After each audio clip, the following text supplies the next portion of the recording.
Hello, I'm Stevie Miller and this is the Scottish Football Podcast. All the news, views and analysis you need on Thursday the 27th of November.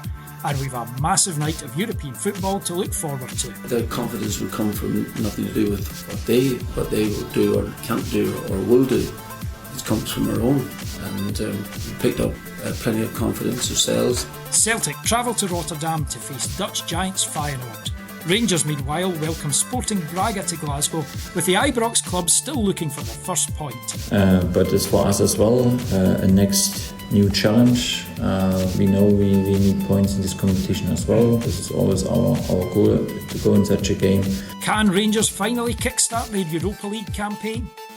And there's a big chance for Aberdeen to get their first win in the Conference League. If you see the table and the games we have left, and to give us an opportunity to go through, we have to win, that's clear. It's still going to be a difficult game. Noah is a good team, they have a good manager. We'll guide you through all the big games. The Scottish Football Podcast from BBC Sports Scotland.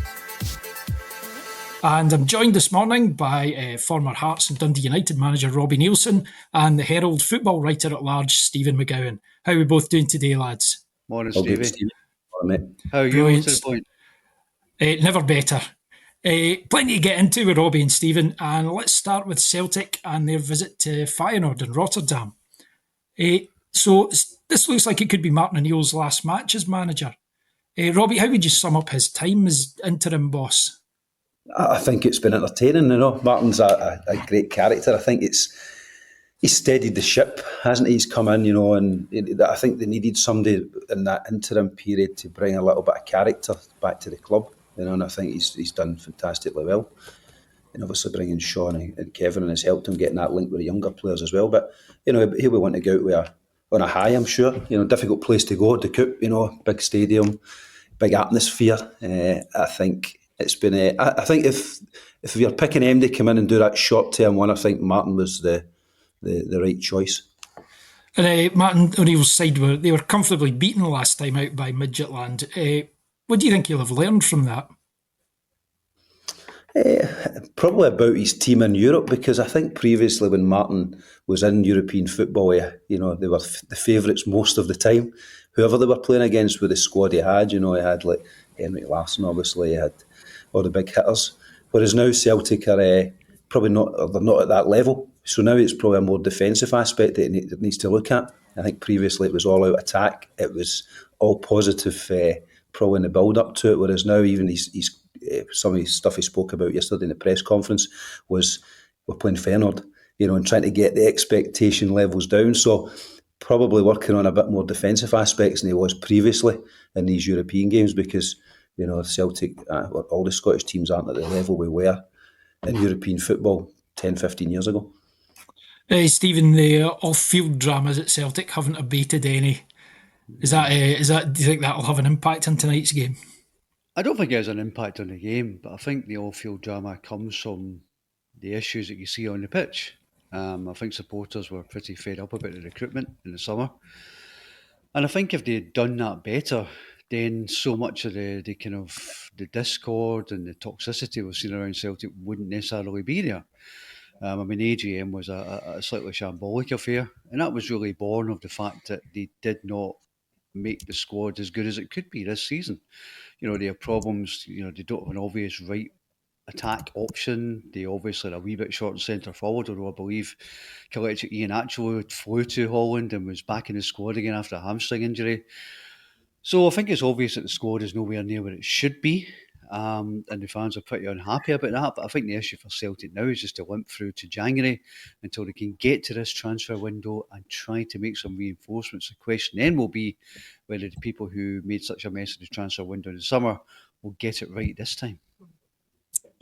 And the new manager, supposed Wilfried Nancy, he's not arrived yet. So is that that's quite an interesting way of doing things, isn't it? Well, I think there's an expectation that he will come in after the Hibernian game on Sunday. The first game I think he's expected to be in the dugout for is going to be Dundee at home. Whether that's down to a compensation issue coming in after the 1st of December, or whether it's just that they didn't want him to have any of these awkward away games and they wanted to give him a slightly more soft landing. I don't know. I think it's just pretty obvious now that the Martin O'Neill era, interim era, is coming to a natural end. I think he's been an absolute godsend for Celtic. I think he's really been, he's bought them some time, he's bought them some breathing space. But I think from next week, it's all about Wilfred Nancy, and I think it's going to be a really interesting situation. How do you think the fans are viewing Nancy, Stephen? It seems, on the one hand, it seems like it's a bit of an exciting appointment. He seems quite kind of fresh, bold kind of manager. But it's a risk as well, isn't it? Of course it is. I mean, you don't, by and large, and I mean, Robbie will know this better than anybody, you don't tend to get too many managers and coaches from MLS coming to Europe. It's not regarded as a traditional natural breeding ground. But, I mean, he is French, essentially, so I think there was an expectation it would happen for him eventually. I think people have kind of come round to the idea now. There's always going to be a bit of sniffiness about MLS. I think that's a bit unfair because I think it's probably a better league than the SPFL, actually. But I think fans have there's a bit of trepidation there because people don't really know what to expect. I don't know about in terms of his CV, but in terms of the kind of reaction to him coming, it's a bit like when Ange Postecoglou came in, where people are looking at the background and the CV and thinking, not quite sure about this one. But ultimately, you can only judge a manager on his results when he comes in, and that's how he's going to be gauged. But when you look at this squad of players, my goodness, he's up against it. Robbie, you've experience of the MLS. How would you compare it to the Premiership? I think it's a overall better standard. I think there's a lot of good players out there. I think it is, as Stephen touched on, it's the unknown coming in because it is a different type of football. Over there, it's very transitional. The way that a lot of the teams play is like kind of low block to go and transition within that. And I think if you look at Wilfred Nancy's teams, that's the way they've played. They play the 3-4-3, but it's quite a deep one. I'm not really like, how does that transfer to Celtic, who are very dominant in possession, will be interesting. One of the things about out there is that they have the DPs, the designated players, so that he's worked with these so-called superstars, which every team has 2 or 3 of them. So you would expect him to be able to deal with the Celtic players quite easily because he's got that experience. But yeah, it's a different type of football, and it'll be interesting to see who he brings in as his assistant, because I think it would be important that he brings someone in with some sort of Scottish experience. So where Sean Maloney stays, I don't know what that situation will be, but it is a different type of football, or soccer as they call it over there, and they'll have to adapt to that as well, which I found difficult getting that away. But the interesting thing about he's not. It's surprising that if they are doing it, he's not in yet. But we'd spoke about it earlier with regards to contract situations. So I know that in my time over there, they run kind of December to December.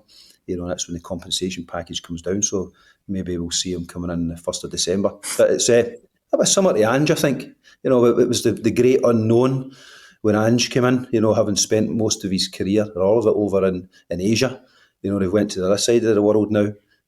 Wilfred Nancy spent all his career, but college career as well, in America or Canada, So, yeah, it'll be interesting. But ultimately it comes down to players. I think that, if they don't recruit good enough players, it doesn't matter who you've got as the head coach. They have to spend money in January and they have to recruit the best players.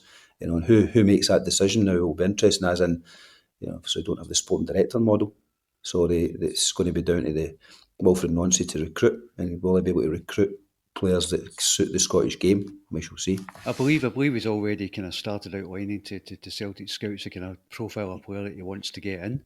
I think what's interesting is, and again, Robbie's thoughts be interesting in this, is that fans are a bit concerned because by all accounts he plays a possession-based style of football. And actually, in some ways, it sounds quite similar to the way Brendan Rodgers played. And of course, when you come up against a low block, there are 11 men behind the ball, then that can be difficult to break down. So, I mean, he won't have experienced what he's going to experience in Scotland in terms of teams really setting up to frustrate Celtic. So, that's going to be fascinating in itself to see how flexible and how kind of imaginative he is to break that down, I think. Yeah. Well, returning back to the actual game tonight, Feyenoord sitting second in the Dutch league, but they've lost 3 in a row. Is the kind of Robin van Persie sheen coming off that a bit? Yeah, I mean, I think they've actually only won 1 in the last 5, and in a funny kind of way, they sound slightly similar to Celtic in terms of their current profile. And a big European giant, if you like, whose best days appear to be slightly in the past. But it wouldn't be the biggest surprise in the world if it was a bit of a stalemate and a bit of a draw, because I suspect both teams are lacking in the quality they've traditionally had in the past. I mean, I had a look at the Feyenoord squad yesterday, and I have to say that other than the kind of Danish striker Stingstead and Timber, I didn't really recognise too many of the names. So I was there the last time Celtic were there, and I remember it was Laga Bielka, I think it was Odin Holm, who were sent off as Celtic lost 2-0. As Robbie said earlier, the atmosphere is intimidating. It's a really difficult place to go. So Celtic have got their work cut out, but they're not going up against an absolute top drawer Feyenoord team that we would associate with the club in the past. Robbie, I think I was going to say they're just over the border from you, Robbie. What do you take from that? Yeah, so I actually played there years ago in the Coupe, and I agree with Stephen, like they were, 10, 15 years ago, we played against at that point, we get beat 3-0, and they had Solomon Kalou and Dirk Kuyt up front, and they just don't have that type of player anymore. The Dutch league is a little bit similar to the Belgian league, where it's now becoming a breeding ground for young players, and they get sold very, very early, to bigger leagues, to the top 5 leagues. So yeah, I think it's a very, very intimidating atmosphere to go into. It'll be a fantastic atmosphere tonight, but like, both teams aren't probably in the top echelons of European football that they used to be. So I think both of them probably going into it and would take a draw, to be honest with you. Johnny Kenny, finally, you said that Celtic can still qualify from the group stage. Do you think they can? I think it'll be very, very difficult, but I think tonight will tell a story. I think it will. If they can pick up the 3 points over there, to get the new manager Bounce hopefully coming in and then take it forward from there. But I think it'll be difficult. I think tonight's game will be a tough one for them. Stephen, you think they'll do it? What do you have? 4 points in 4 games just now. They're going to have to take something on the road, and that's what Celtic have been pretty poor at when it comes to European football. When they go away from home, they have a bad habit of losing kind of clusters of goals in a short space of time. So if they get something tonight, then you wouldn't entirely rule them out. But I have to say, looking at the lack of real quality options up front, I don't particularly fancy their chances. But I hope I'm wrong. OK, let's turn our attention to Rangers, who sit bottom of the Europa League table ahead of the visit of Sporting Braga. Stephen, more boardroom turmoil at Ibrox with the exits of Kevin Thelwell and Patrick Stewart. There's stories about Danny Rowe's assessment of the squad playing a part in that. Do you think all that going on is going to have an effect on the dressing room? I don't think it'll have an effect on the dressing room. I think what it does do is it really leaves the owners of the club in the spotlight, because if you look at the kind of slightly indifferent and poor start to the season, supporters have lobbied hard for the removal first of Russell Martin, then they turned their attention to Patrick Stewart and Kevin Thelwell, and now they're all gone. So I think it's obvious that it's not been an underwhelming start for the new owners, for Andrew Kavanagh, for the 49ers investment group, and there's really no one else left now to point fingers at. If they are making more bad decisions, if they have made bad decisions, if they don't appoint the right people, then people are going to start looking at them as well. I think it's obvious that the recruitment at Rangers has been poor, a bit like Celtic in that respect. I think it's been particularly poor. I mean, you're looking at some of the signings and some of the money they've spent. Kevin Thelwell claimed that there was a net spend of over 20 million. Well, they're not getting much bang for their buck at the minute. Although they have, obviously, Danny Rowe has steadied the ship and has managed to win a few games 4 in a row. But equally, I think you would say that there were fairly favourable home games against kind of Livingston and so on. So, I don't think the off-field turmoil will affect the team as such, but I think it stands to reason that Rangers have to start doing things a little better than they have at the beginning of this season. Robbie, are you expecting a lot of departures from Ibrox in January, kind of following on from that? And January window's not always the best time to do a big overhaul of a squad, is it? I think the first question will be, will they continue with the sporting director model? Because I think like Danny Rowe doesn't appear to be a manager or a head coach who has done the recruitment previously at his clubs. So, if they are going to continue down the sporting director model, they've not got a lot of time to get someone in and have a look at the squad and see what direction they want to take. So that's probably the biggest question they have to answer. If they don't, then obviously it's the head coach Danny Rowe will have to make the decisions on it. And it's easier said than done to move players out. A lot of these guys have come in for big transfer fees. They'll be on big wages. They haven't performed, so any potential suitors that are going to look at them, firstly, won't be paying the transfer fee if it's a transfer, and if it is a loan deal, they won't be playing anywhere near the salaries that they'll be on at Rangers. So that's the difficulty with these situations. When you make mistakes in the recruitment of players, it's very difficult to move them on, and then you have them burdening your budget. So it's going to be a very difficult window. I think there's going to need to be kind of heavy investment from the ownership and board level to try and steady the ship and get them going in the right direction. And then probably you'll see more clear outs in the summer. So yeah, it's going to be an interesting couple of weeks prior to the window, because they have to make that decision, a sporting director model or head coach led model, and then whatever they decide on, they're going to need to invest some money to try and get the squad in the right direction. What's the really fascinating thing is that one of Kevin Fairwell's last acts was to bring his son in as head of recruitment.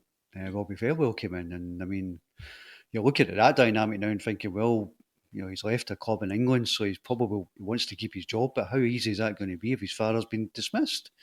So that was a fairly crazy situation. They've also got injury scenarios, and particularly in defence, where, of course, it doesn't sound great. And Derek Cornelius, who's been removed from the Europa League squad, and I think he's been replaced by Dujon Sterling. John Souttar's out for a bit as well. So I think Fernandes and Giga, I think that's a slightly unconvincing partnership in the middle. So that's going to be a challenge for Rangers as well against a Braga team, which I think they won 3 of their first 4 Europa League games before they lost to Genk in the last one. And they've already beaten Celtic, of course. They've already won once in Glasgow. So, yeah, I think it's going to be another really challenging and tough night for Rangers. That's what I was going to say. I mean, Braga have they're sitting 7th in the Portuguese league, but like in Europe, the form's been really impressive, hasn't it, Robbie? Yeah, they're a good team. They're a top team. Sitting in the Portuguese Premier Division is a very, very good league. They've got a lot of pace in their team, a lot of trickery in the front line as well. And I think it'll be a tough night for Rangers. Because one of the many faults they've got, but one of the main ones is the defensive line, and they're going to be against some good players tonight with a lot of pace and a lot of direct running. So I think it's going to be a tough night. Yeah, one of them being the Uruguayan striker Rodrigo Salazar. He's got 6 goals already in the Europa League. If you're a defender coming into a team, you're not looking forward to facing up to him, are you? Certainly not. Like having played against these teams years ago, the pace and movement that they've got, these players is elite level. So I think it'll be, it'll be interesting to see what Danny Rowe does tonight. Does he revert to the 3-5-2 or the 5-3-2 or 5-4-1? Just to try and shore things up a wee bit, especially in the early stages of the game. Because it's going to be a tough night. Finally, tangentially on the Rangers game, Livingston said yesterday that the SFA have apologised about the non-penalty award at Ibrox on Saturday, Stephen. There's been a lot of apologies from Willie Collum this season, but none of that helps the wronged team, does it? Yeah. I mean, I'm getting to the point now where, to be honest, I find a lot of these debates quite tedious and pointless, because it just seems to me there's a bigger issue here, and that is with VAR in general. Now, I know we can't really put the genie back in the bottle. I think it's here to stay now. I can't see clubs withdrawing their support for it, but it's just so subjective. They're so, particularly with the handball rule. I mean, that one, I have to say, looked pretty clear cut in terms of the penalty that Livingston should have had at Ibrox. And I think he had to acknowledge that was a penalty, but it just seems like every week we are having a debate, particularly about handball or some VAR aspect. And that's not how it was meant to be. I mean, when we brought this in and when clubs agreed to pay 6-figure sums for this system, I think there was an expectation that it would improve the situation and remove a lot of the debates. I think all it's really done is brought new debates and brought a new, different form of argument to the table. Now, I mean, I think the SFA say that the level of accuracy decisions has gone up from 92% to about 98%. And that's okay, but you have to then ask yourself, is it worth the money? Because the bottom line is we are never going to get 100% accuracy. Willie Collum is still going to be apologising 6 months from now or 7 months from now, because that is the nature of the beast, because VAR is an imperfect system for me.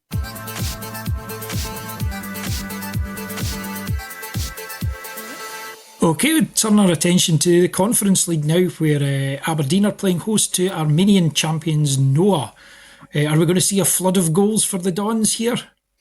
Boom, Not boom. bad. Again, I think it's an interesting one because it's kind of where we are in Scottish football at the moment. That they're a decent team tonight, and I think what everyone's expecting FC Noah. We don't really know a lot about them. We're expecting them to come to Pittodrie and get turned over, but I think it'll be a tough game. I think that these teams are all very well organised. They've all got a lot of good players within the team, and it'll be another tough game for Aberdeen. I think they've kind of turned the corner a little bit under Jimmy. Results, performances have gone up. He's changed the shape a wee bit. Playing a little bit better football. But I think tonight will be another tough night because, as we all know, these teams are coming from Armenian Premier League. They've got a lot of investment in these leagues.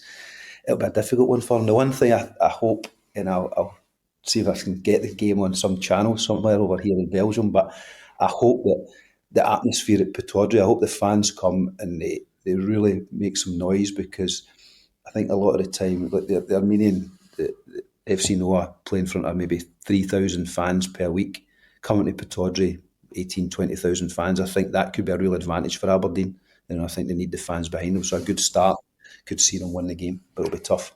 And people like you, Robbie, you're always saying that momentum's key in football. So this is a big chance for Aberdeen off the back of that win over Hearts.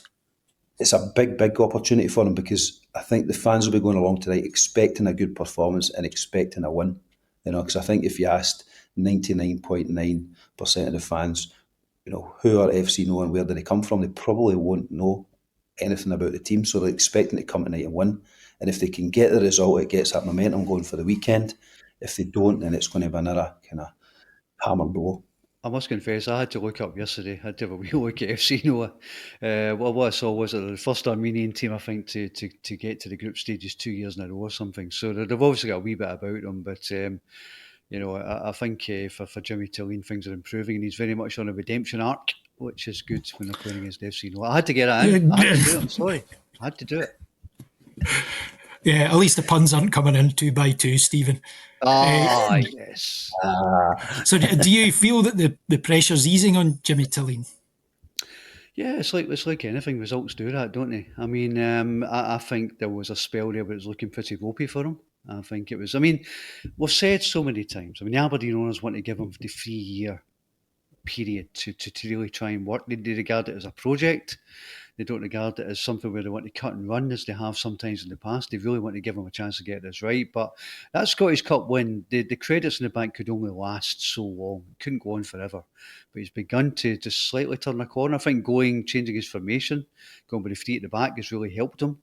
They've improved a little bit since then. It's not perfect yet, but they're making some inroads and they're getting a wee bit better. And but we expect Scottish teams to go up against Armenian teams at home and win. But if this season has taught us anything in European competition, you take nothing for granted, because it's been a pretty grim season. And thank goodness for the national team, otherwise we'd be looking at quite a gloomy situation, to be honest. Well, on that note, the obligatory kind of World Cup shoehorn in here. Jack Milne's been pretty impressive recently. Is he somebody who could be an outside bet for the Scotland squad? Interesting question. Yeah, I mean, listen. I don't think there will be too many fringe players coming in between now and the World Cup. I mean, I think Steve Clarke has made it clear that he's going to stick by the guys who have got them there. He's quite a loyal manager. I think all bets are off after the World Cup, because I think then it will be a complete reinvigoration of the team. I think that's for the time when you'll be looking at guys like Jack Milne and Liam Morrison at QPR and so on to start staking their claim. I think there will be 1 or 2 players that are in their 30s now who might bow out after the World Cup. So I wouldn't say so now, but I think certainly after America, Canada and Mexico, I would think that's when you would be looking at guys like Jack Milne to really say, okay, I'm ready to do this.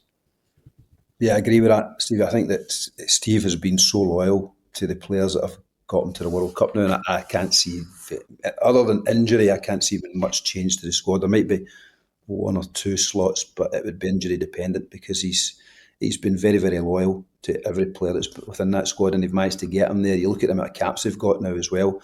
He always spoke about that experience of the squad, and you need that experience going into the World Cup for these games. And I think that, is he going to take a young guy like Jack Milne, who's doing fantastically well, who's got 0 caps, over somebody who's maybe got 50 caps? I can't see that at all. I think it'll be after the cycle when we go into the next the Euros.